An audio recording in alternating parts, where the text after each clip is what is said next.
정년 퇴직을 하고 나면 그동안 해보고 싶었던 걸 마음껏 하며 살 줄 알았습니다. 아침에 눈 뜨면 출근할 생각 안 해도 되니 얼마나 좋을까 싶었죠. 그런데 막상 그 시간이 오니까요. 기쁘기는커녕 좀 멍하더라고요.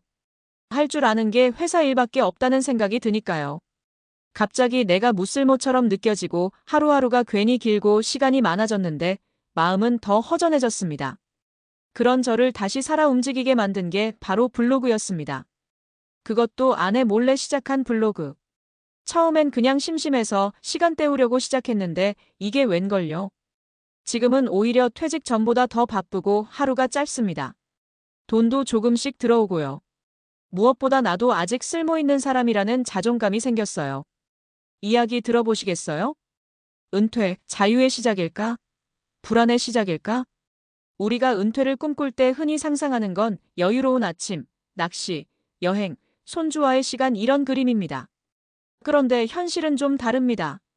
갑자기 사라진 사회적 역할, 인간관계의 축소, 수입의 단절 이 모든 게 한꺼번에 밀려오죠. 특히 남자들은 더 그렇습니다. 사회생활 중심으로 살아온 분들일수록 일이 곧 나였거든요. 그게 끊기면 정체성도 흔들립니다. 그런데 말이죠. 은퇴는 끝이 아니라 두 번째 인생의 시작일 수 있습니다. 단, 가만히 앉아만 있으면 아무 일도 일어나지 않죠. 이제부터 제가 직접 보고 겪고 들은 퇴직 후 인생을 멋지게 다시 시작한 사람들 이야기를 해드릴게요. 그중 첫 번째는 저입니다. 사례 1. 아내 몰래 시작한 블로그, 구글 애드센스로 용돈벌이까지.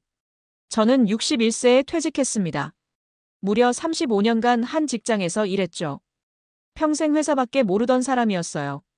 처음엔 TV만 보다가 동네 산책하다가 심심하면 마트 한 바퀴 돌고 오는 게 일상이었어요. 그런데 너무 허무하더라고요. 우연히 유튜브에서 블로그로 돈 버는 법 이런 걸 봤어요. 반신반의하면서 네이버 블로그를 시작했죠. 주제요? 처음엔 그냥 오늘 뭐 먹었다 수준이었어요. 그런데 조금씩 글 쓰는 재미가 붙고 사람들이 댓글을 달아주니까 신나더라고요. 지금은 퇴직 후 삶, 시니어 재테크, 일상 기록 이런 걸 주제로 주 3회 글을 씁니다. 방문자도 꾸준히 생기고요. 구글 애드센스 붙이니까 한 달에 1,015만 원 정도 수익이 나옵니다. 크진 않지만 내가 쓴 글로 누군가 위로받고 또 돈도 벌 수 있다는 게 기적 같았어요. 안 해요? 처음엔 몰랐죠.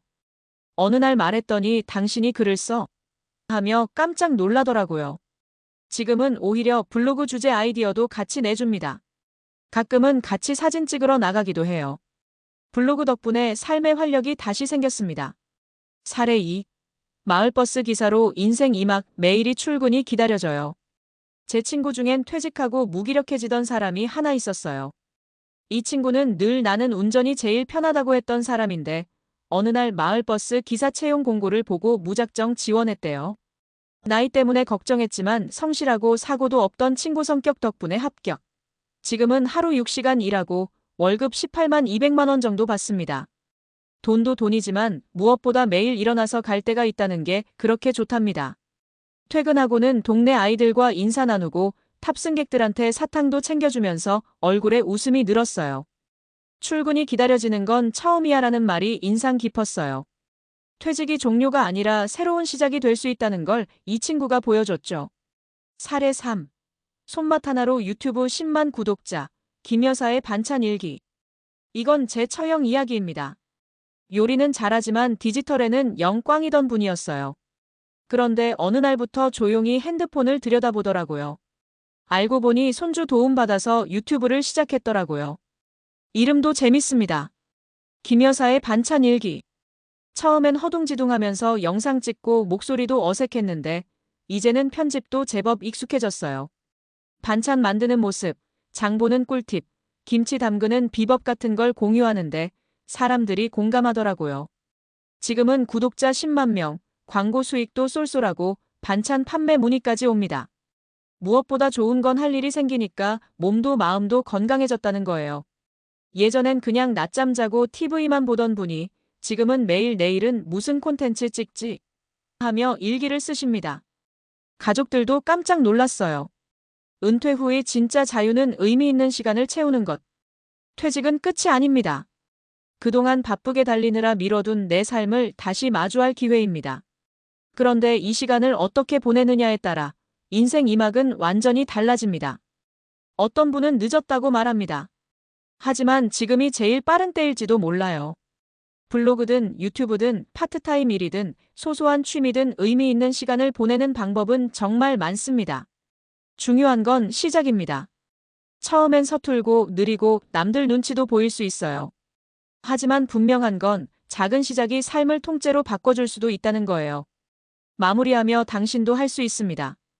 아내 몰래 시작한 블로그가 제 인생을 바꿨듯이 여러분도 무언가를 시작할 용기만 있으면 됩니다. 60이든 70이든 여전히 배울 수 있고 성장할 수 있고 나눌 수 있어요. 퇴직은 끝이 아니라 전환점입니다. 당신의 두 번째 인생, 지금부터 시작해보는 건 어떨까요?